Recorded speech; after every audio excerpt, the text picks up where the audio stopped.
Metero Jajera, bosque atlántico. Ahí, coish. ¿Qué ha pasado de ti, hermoso bosque atlántico, que das vida a la vida con aromas y con cánticos?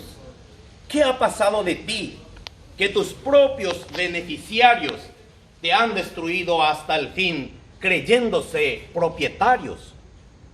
Esos bosques infinitos que guardaban tus nacientes de cristalinos arroyos con cascadas y pendientes.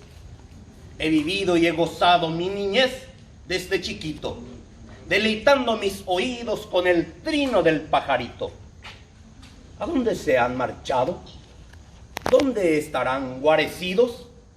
¿Aún tendrán los cobijos para construir sus nidos?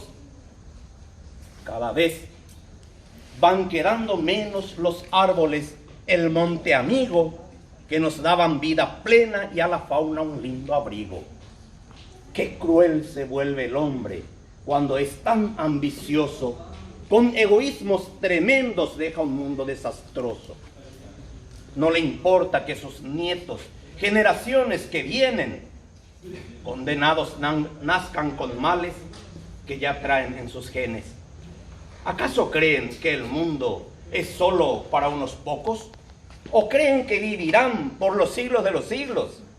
Acaparan y quebrantan, destruyen a la natura y hasta se angustia si ésta hoy le pasa la factura. Ojalá que con los niños podamos reflorecer el anhelo genuino de un mundo, de una nueva forma de ser. Sembremos con esperanza un mundo sano otra vez, reforestando este suelo que un día nos vio nacer. Reciclemos la basura, evitemos contaminar los arroyos que aún existen, que dejen de agonizar. Qué lindo sería el ambiente con aromas de azahar y no de la podredumbre que nos asfixia al respirar.